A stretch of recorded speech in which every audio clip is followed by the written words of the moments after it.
Hello.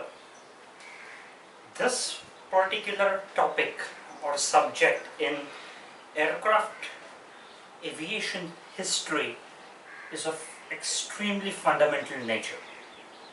It doesn't matter whether in objective examination the weightage of this topic is high or low and the complexity is gone up to a high level or a moderate level, but the entire topic of aircraft flight mechanics is of extremely crucial nature simply because it teaches you how to fly things.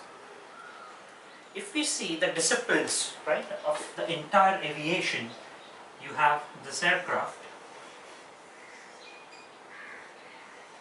with these wings, the tail, the vertical tail, the nozzle, beautiful engine. Your propulsion talks about this part, where on the wing, the propulsion engines, the turbofan props are driving the aircraft forward. The structure talks about this, the body, right? Aerodynamics talks about the physics of the flow of fluid over this entire aircraft as you fly. Right, the three disciplines. If you make this as a spacecraft, a rocket, which is going up, it talks about spaceflight mechanics. You have a discipline of something called as controls, because you have these surfaces which change, right? So if this is the section of the wing as seen from the top, this surface can deflect top down, and there is this big hydraulic pin jacket line controlled by the electric maneuver. And inside, if you see the dashboard, you have this big joystick, you have these two controls. So this is a topic of aircraft control. But all of these play around how things fly, how things are stabilized, how things are moved in an air. And that's the flight mechanics. It talks about aircraft as an object and its disciplines of motion as it flies and creates different maneuvers. It takes into account all the information fed by these three disciplines, which are more of a science, and it acts like technology to pull them together and feeds back something again to these three units, or the control as a fourth unit,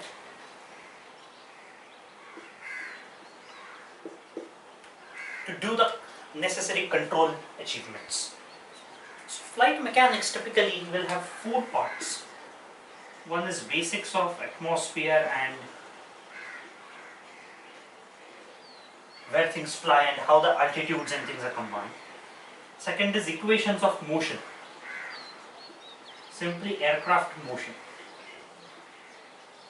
Here you look at the aircraft as an object, as a body, and actually apply now the full set of equations of motion, the Newtonian set of equations of motion, to understand how it flies. And here these other knowledges are very important. Here the performance, as we call it, comes into matter. Will the aircraft that I have designed fly 1000 kilometers before it exhausts its entire fuel, or will it go up till 20 kilometers, 10 kilometers up in the air? Will it be able to fly 1 meter just top of the sea surface? All of these questions of performance are answered here. Extremely important point. Then we talk about stability, which means to ensure that everything that we want it to happen, what are the set of equations and the control surfaces, as we call, need to be there. The control plus propulsion plus aerodynamics plus structures, all four put together, to stabilize an aircraft in a given frame of motion. If you have seen some good movies, say for example the La One Sky, which is a French movie, which has actually F-16 fantastic maneuvers it is doing with Mirage. You see, at one point of time, aircraft engine catches fire and starts falling like a dead object.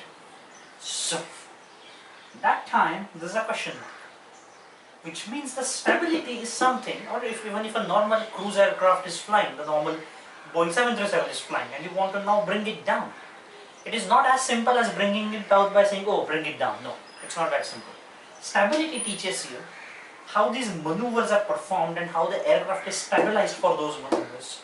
So stability is extremely important. And then the fourth is controls and motion. This talks about, as an aircraft as a whole, what are the different sets of contour controls that are applied and how that are used to carry out set of maneuvers. If somebody tells you a 60-second full turn, what does that mean? How the control surfaces are deployed? If somebody says that the aircraft is undergoing phugoidal motion, it looks alien today, right? But there is a motion, phugoidal motion, roughly this, which is understood here. A spin motion, what does a spin mean? When the aircraft goes into a spin, it's a disaster. What does that mean? That's the fourth part. So this entire topic series on aircraft stability and the flight mechanics is going to focus on these four. This is the simplest. This is nice and very beautiful basic mathematics. This is involved and this is very, very involved. From any competitive exam point of view, aircraft undergraduate needs to know these 4 points. Very, very important, right? So this is about aircraft stability and flight mechanics in a nutshell as to what are the first principal disciplines. Right? This is, by the way, a beautiful depiction of how the 4 things come together and start interacting with each other, and this is the only subject where multidisciplinary science of propulsion, aerodynamics, structures is going to come together as a technology, aircraft performance, right? So it's a technology. So let us look at some of the basic, very, very basic terminologies which we should be clear from a comparative point of view, when it's a global taxonomy, so we should use the same taxonomy. One is range. We will look at all of these, right? Endurance. This is not a spaceship. Please keep in mind, if you are a science fiction geek or if you are Christopher Nolan's ardent follower, endurance is not from that. No, endurance is a scientific term. Okay? So forget Christopher Nolan. Don't get your heads too much dragged into space and seeing suddenly that, oh, endurance spaceship, analyze the motion, it's the spin of endurance. Mars, no. Come back, it's aircraft. Rate of climb.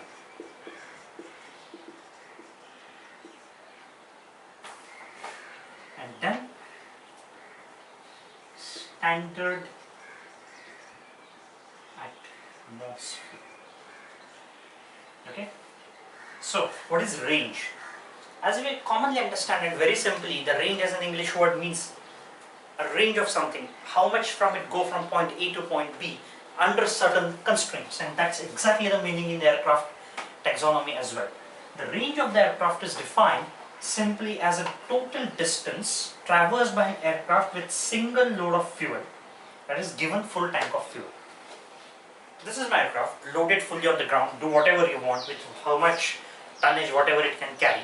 The simple test it has to fly, it has to take off, it has to come back. So based on this constraint of it being able to create the aircraft airborne mission maneuver, if I load it with full amount of fuel that it can take, right, you can keep everything as a fuel, it's your choice. There will be some empty weight as we have seen, right? So typically aircraft would have something as empty weight. Right? This is purely the weight of the basic structures which you cannot do away with, otherwise there is nothing. Right? You can take out entire internals, the deck and everything in the Boeing 737, that is not required, it is not a part of probably empty weight. You can actually take out everything, there may be an empty fuselage inside, but there has to be some fuselage. The wing, except fuel, everything is empty.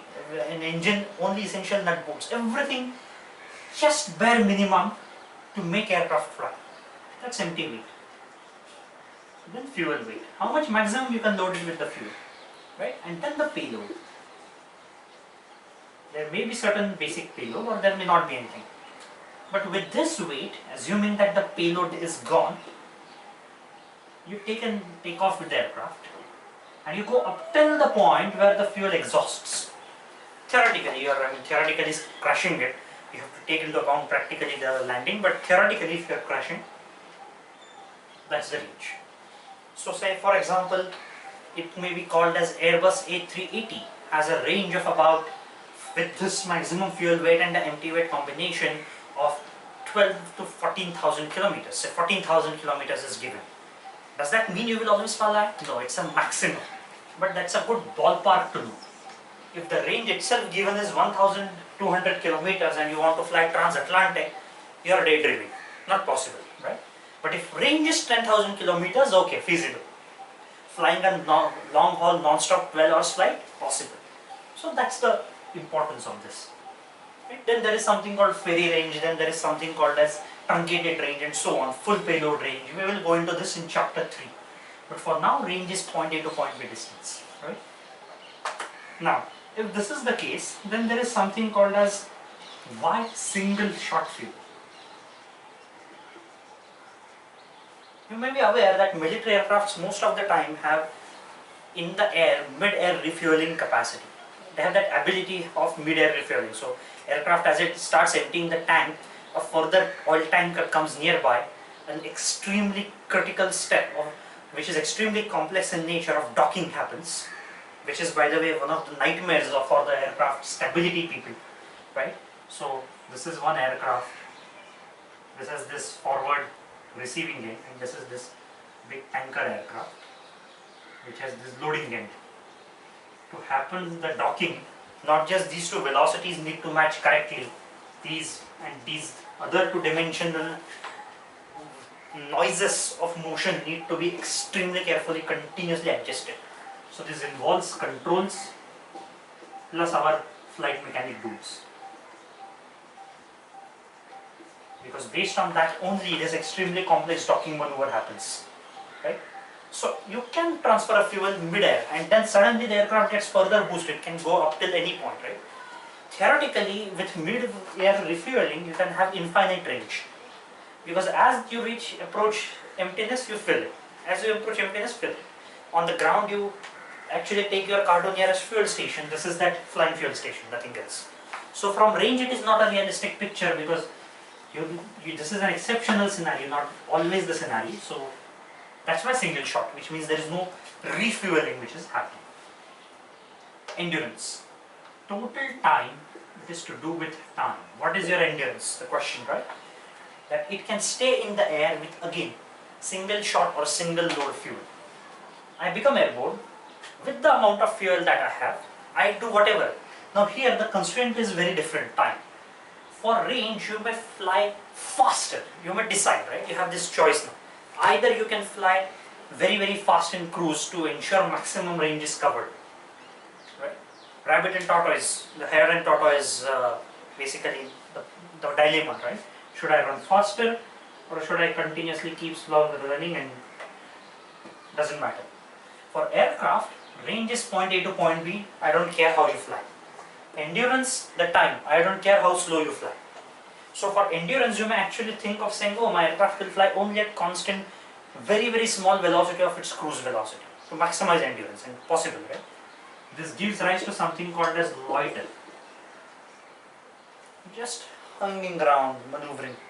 This typically happens when you hear for the very, very busy aircrafts, very, very busy airports like Mumbai, that we are in congestion and we are hovering around and just given a hold by in the air, right? You are loitering, you are just waiting for the clearance to come and then you land. So that loitering is something but related to endurance. So in endurance, the moment you become airborne, you would try to maximize the time in air, and this is very, very important for reconnaissance missions, rescue missions, photography, or these surveillance missions. In surveillance missions, your objective is to remain airborne for as much time as possible at a given altitude or a required altitude to capture as many photographs or to navigate and to actually scan a given area. In rescue, right? Rescue also, the objective is not quickly to reach to that guy, but most importantly first to locate. If you are actually in the mid-sea, miles and thousands of miles away, you have to find some small floating object. You have to have a very high endurance. Most of the drones are designed to sustain high endurance. With higher endurance, range may be truncated, or it may be also be high, but speed may generally take a toll. Right? So that's important. Rate of climb. I become airborne and I have to reach an altitude of 10 kilometers.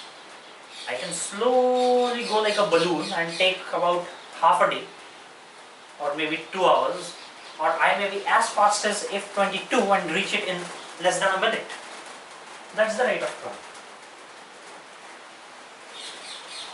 This is the aircraft.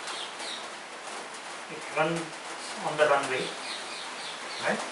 Takes off, and on this angle theta, it climbs, right? It climbs at a certain rate of certain meters per second, and it reaches its final cruise altitude.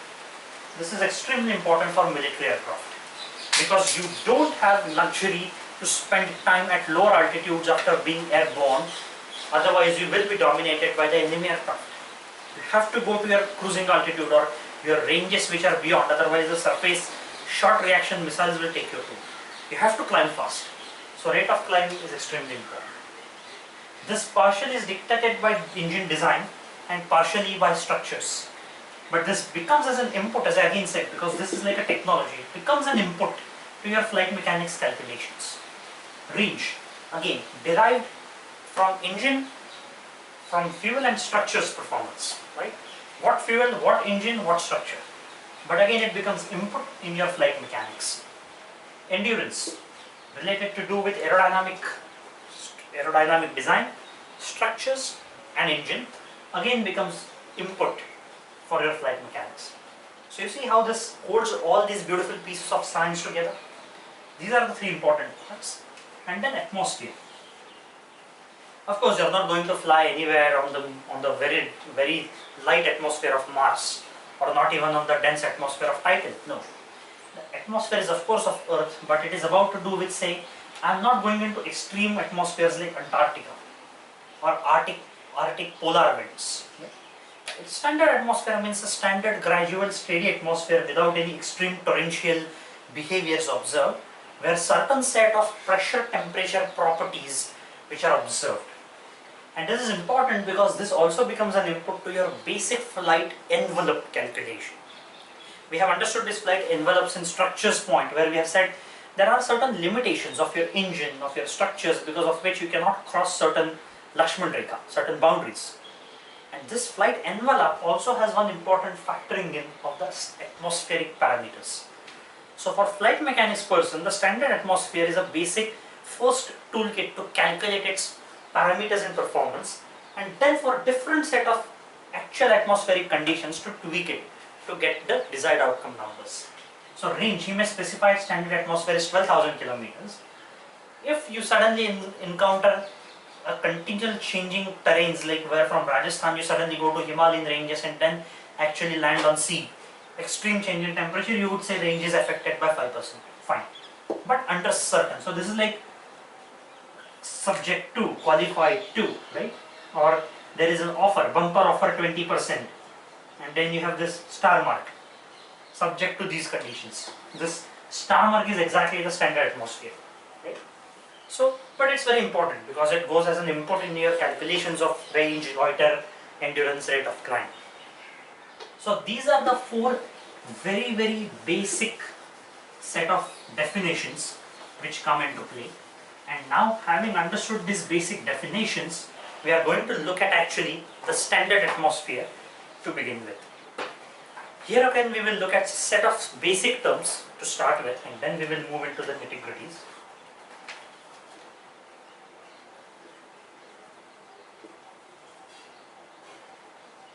Geometric altitude, absolute altitude, geopotential altitude, pressure altitude, temperature altitude, and density altitude. Okay. This is not something very confusing, by the way. These are just the broader terminologies which we are going to look purely from an objective exam point of view. Absolute altitude, you take the earth, right?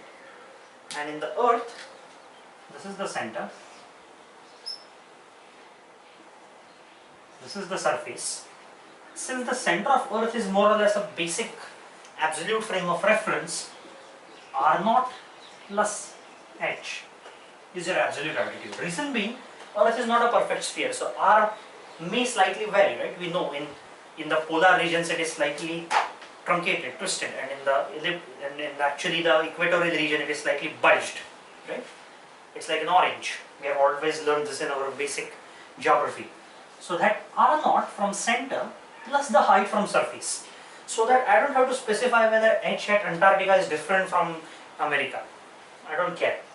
Maybe in an equatorial region R will go up, in polar it may go down, but since center of Earth is my frame of reference, this is absolute, extreme absolute. Okay? So that's the absolute altitude. If G0 is the gravitational acceleration on the surface at a mean sea level, which is again defined in the world, because given water is a single fluid object, it cannot have multiple mean levels, right? It has to be one. Above and below is different, right? So that mean level of the liquid, the fluid level, is mean sea level, and that's where you say G0. Then G, as we have learned in our space flight, is G0 R by HA square, which is G0 R upon R plus H square. So this is where the absolute altitude comes in. This is the radius. So this is the behavior of gravity with respect to this H. And R also, which means it specifies where in the world you stand and then how up in the sky at that place you stand to define your relative G. Why? Because G is going to come into your weight and it is going to affect your range, loiter and all performance. So see, this is related implicitly to some set of constants or parameters which become part of your calculations. That's why this analysis is important. So we have understood absolute. Once we know absolute altitude, let's look at the next part, which is talking about a set of other altitudes. Let's look at geometric altitude. Right? Geometric altitude is nothing but it is simple, which is normal altitude which is from the height of the earth.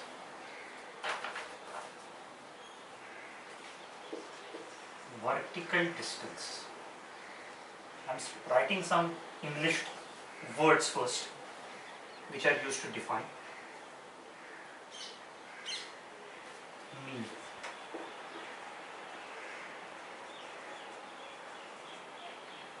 We have understood this, right? This altitude is extremely simple. From a mean sea level, which is again almost similar in the world, how up my aircraft is. I don't care now about its location. It is simply this, which gets fed in as a basic input, right?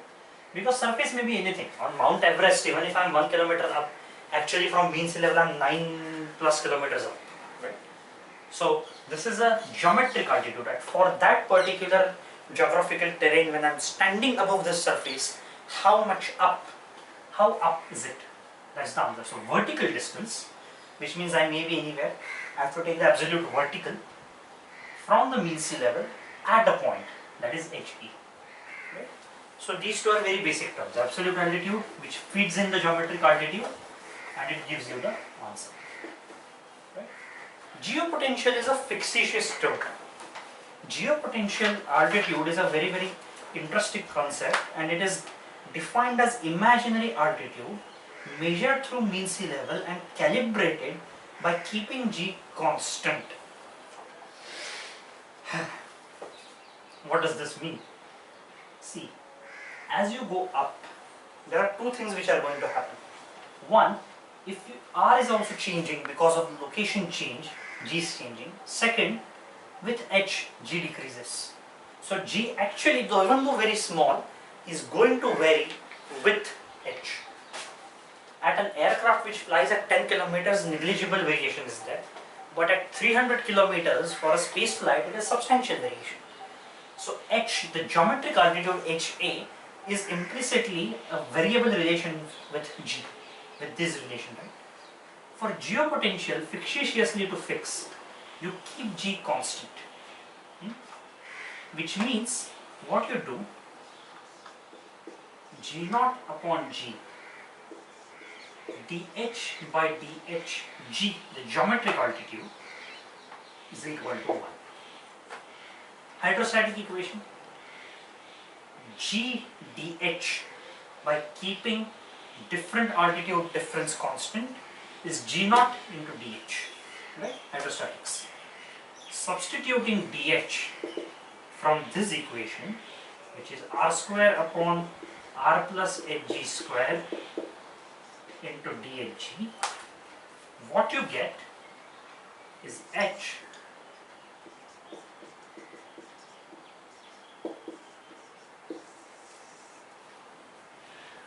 Is this clear? See, this is nothing but some basic mathematical manipulation. What we have done is in hydrostatics we know that for relative equilibrium of barometer you need to have G calibrated, right? So dH upon G, which is the height variation, is simply dHg, right? Because for geometric altitude you know this variation. I can substitute this as Hg so that your confusion is gone. Geometric altitude dHg into G is by keeping G naught constant dH. So if I increment in my geometric altitude by dHg, equivalently in my geopotential altitude I am incrementing by dH. And how much is it is the answer which I am finding. What did I do is simply, since G itself is a function of Hg, I use this equation to substitute and find out dGh in terms of G naught, right? Which is easy because what you have done is G naught R plus R square, so this is minus 3, so R square upon Hs square. You substituted this further equation, G naught dH is equal to G dH. Then you got dH as dHg, which is on the right hand side, R square upon R plus Hg whole square. You integrated this dH upon R plus x square, and here it is h. You substituted the infinity boundary conditions that when g is equal to 0, what you get is simply 0 as h, right? It has to be on surface, there cannot be any variation. So you substituted that base condition from which R and R got cancelled out. So you get finally one R left out, R upon R plus Hg into Hg. So if you see, that implicitly means H is going to be always less than Hg. So geopotential altitude is always less than geometric altitude. Your one objective question for sure. We mathematically analyzed it. Physics point of view, very simply, since G is itself decreasing, to keep G constant, I will need to reduce my altitude. Right? Simple mathematical correction. To keep something constant, if this quantity is decreasing, I have to decrease this proportionately. So H has to be always less than Hg. Right? So this is a very simple basic derivation of geopotential and geometric altitude. Now we have to look at what is pressure altitude, temperature altitude and density altitude. Once we look at that, we will use these set of equations to also identify a basic nomenclatures of aircraft performance, where we will look at an aircraft, see its different orientations and give a set of basic taxonomy. That will close our part 1 of basic notations and equations and understanding of atmosphere, and then we will move on to equations of motion.